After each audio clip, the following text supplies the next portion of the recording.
Presented by Cash or Drive. Powered by Say It Loud Media. In association with Avinashi Outdoor Advertising. The first time I had that aha moment that, marketing is not just an art.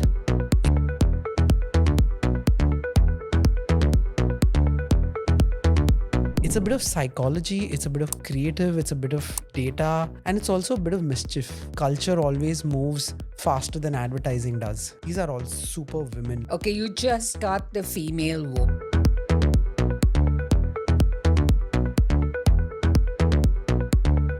Yes. Got it. Okay, but let me push you into a corner. Sure. How often do you order from Instamart? Own every single outdoor in that city. I feel outdoor is like social currency. Hello and welcome to M4G Talkies. I'm really pleased to have with us today Abhishek Shetty. Abhishek heads marketing at Instamart. And we're going to understand from Abhishek in 10 minutes, because of course that's their promise, everything about himself, about marketing, about Instamart, and about the world. So welcome, Abhishek. Thank you very much, Meenakshi. Absolute pleasure being here. So what was it that got you into marketing? It started with like a spark of curiosity. I remember I was, back in engineering, there was, we were fortunate enough to have a couple of marketing subjects, Philip Kotler. And there was this concept called the lost leadership marketing, right? Which back in the days, companies like HP, Gillette used to sort of leverage very heavily, which was essentially sell your main product at a break even or even loss, or a competitive price, and make sustained revenues through refills and cartridges, and that really blew my mind. The first time I had that aha moment that, marketing is not just an art. It's a bit of psychology, it's a bit of creative, it's a bit of data, and it's also a bit of mischief, right? And you get to call that a job.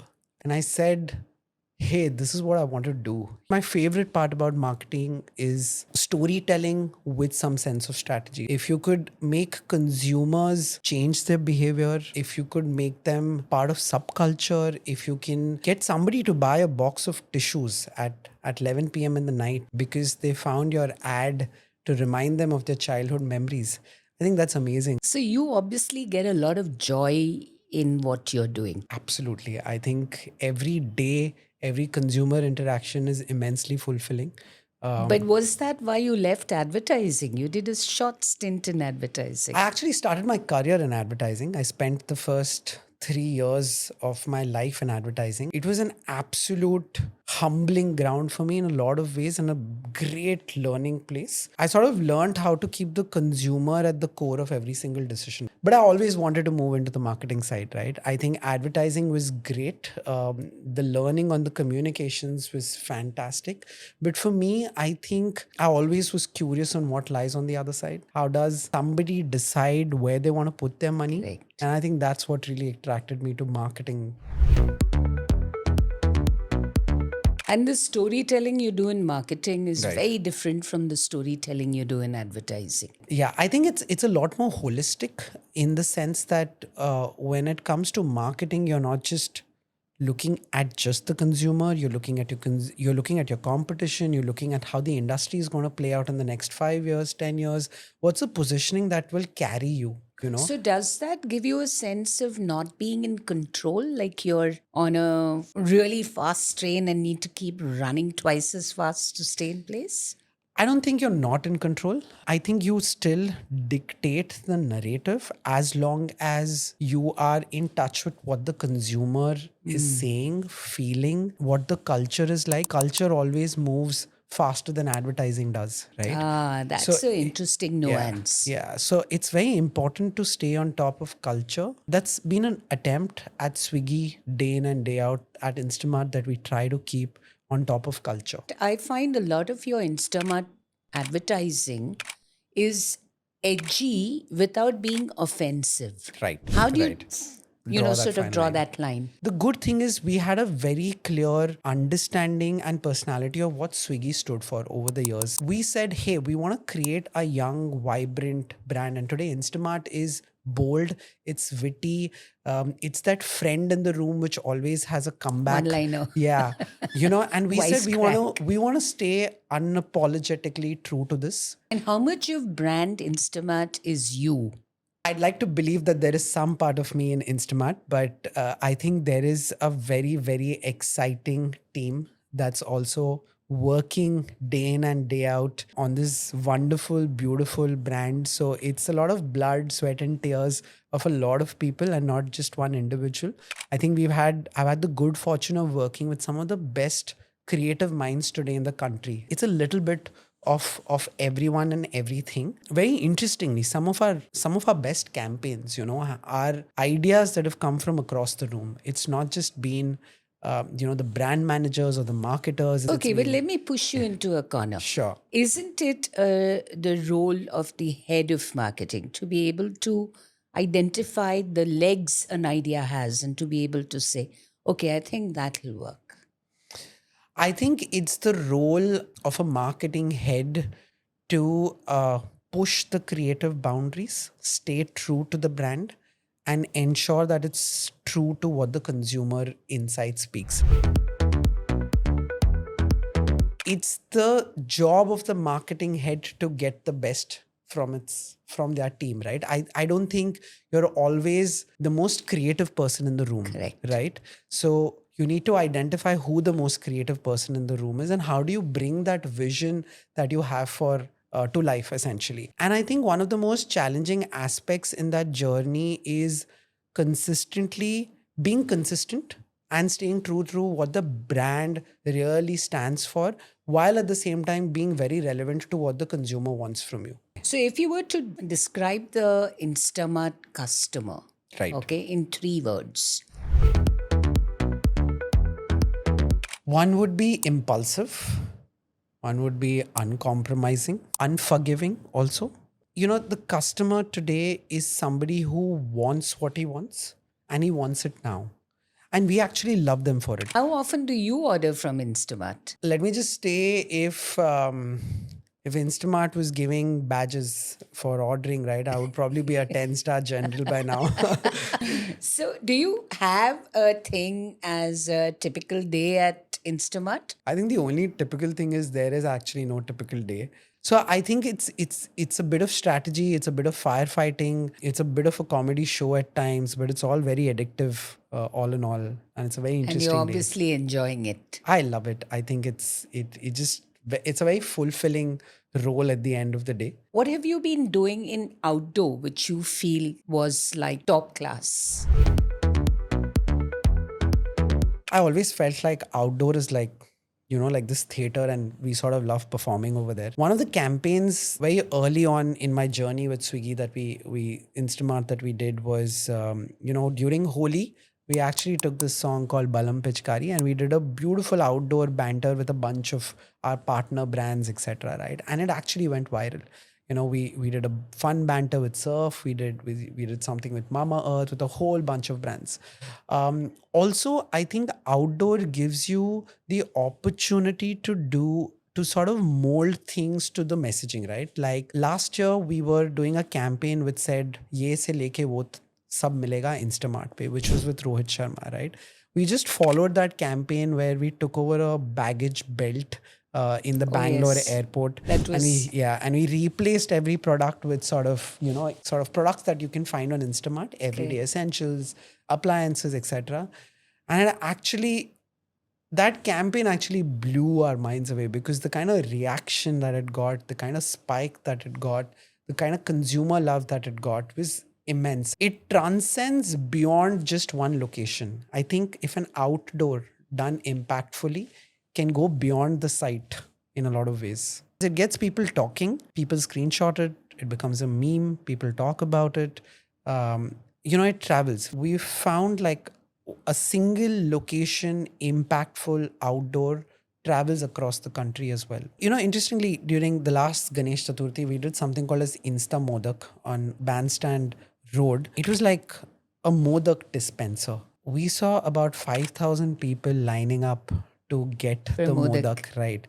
And we actually, our platform sales spiked that day. This is a beautiful example of a small activation you've done in one part of the city, which has traveled across India. Correct. And fortunately, it's also had a very positive impact on the kind of numbers that you've delivered. You talked about this Balam Pichkari.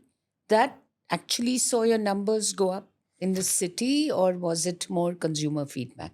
We did really well on the Holi collection. The entire collection actually got sold. We saw massive traffic spikes and jumps. But we have different playbooks in marketing, right? There's marketing that you just do for brand love. True. There's marketing which is a little bit more functional and tactical that you try and resort to sort of create those immediate spike in sales.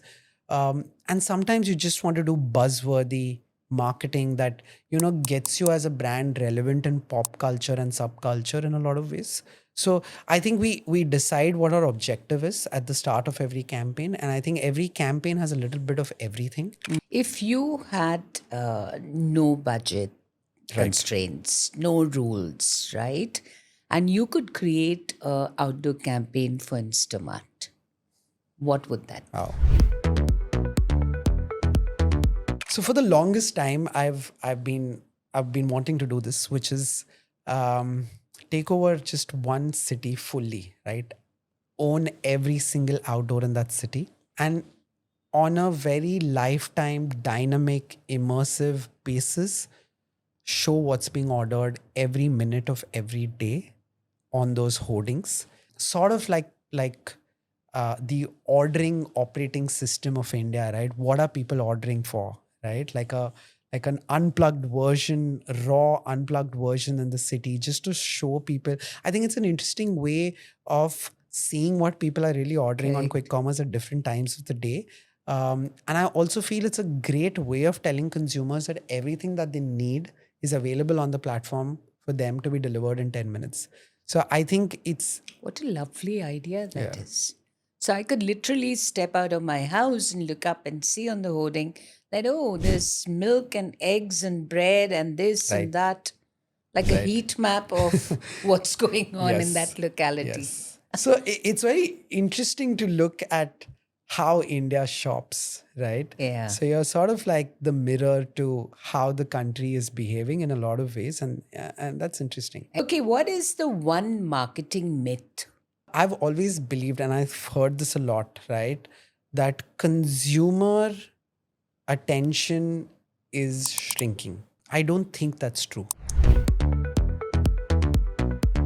I think consumers' ability to handle boring stuff is shrinking. Give them something useful, give them something entertaining, and they will sort of binge on it for hours. So I don't think consumer attention is shrinking. I think their ability to deal with a lot of mundane and boring stuff is going down. I mean, look at long form data trends, right, in the country. If that were true, long form content would be actually dying a slow death. But it's actually far from true. Good quality long form content is thriving today. In fact, more brands today are trying to get into long form content along with short form content as well. So I think it's harder for brands to sort of create good quality content. Abhishek, if you had to list 3 reasons to increase your outdoor budget, Right. what would they be? Okay, so I think one is, I feel outdoor is like social currency, right? You can't skip it, you can't block it, you can't ignore it, you can't mute it. And it's a great opportunity for brands to translate a mundane commute into something interesting. Just imagine you're on the road, you see an interesting piece of outdoor. There is no way for you to ignore it, right? That's one big reason for you to increase your budgets. Second, I feel it's one of the quickest ways for brands to build trust and scale very quickly. I think there is something really human when you see an ad which is physically in front of you. It's a beautiful canvas for marketers.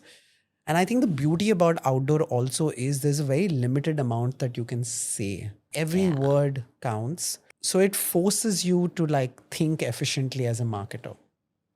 I think the third is specifically with quick commerce, right? We are instantaneous. You see an ad, you order, we'll fulfill it in 10 minutes, no matter where you are. I think you can close the loop very quickly. So those would be the three reasons that I would say that works really well from an out of home perspective. And what is the one marketing trend everybody seems to be obsessed over right now, which you think is overrated? I think for me, it would be vanity collaborations. I think just slapping two logos together is not a partnership. I think if you're not solving, if there is no relevant common consumer truth or you're not solving a cultural tension, then it's just a LinkedIn post and not a collaboration. I think there has to be some sense of synergy between the two brands to be able to come. Otherwise, it's just going to look like a force fit, as I said. And as we wrap up, is there any word of advice that you would have for people who are going to be watching this? I think focus on not just following marketing, but being rooted in culture, being rooted in consumer insights. That's your moment of truth. That's where all the learning lies. You will have a lot more learning out there speaking to consumers than you will have reading books about marketing. So, to every budding young person, I would say before you sort of build any sort of a marketing idea, know who your consumer is, study him in and out for days, and then think of ideas that you think. Don't sit in a room, in a glass room, thinking that you know what the consumer wants. Always hypothesize, and ensure that you're heading in the right direction. And if I may sum that up, I think what Abhishek's talking about is culture, consumers, connections, and conversations, right? That's right. Thank you for being part of this wonderful podcast. And we look forward to seeing you on our next episode.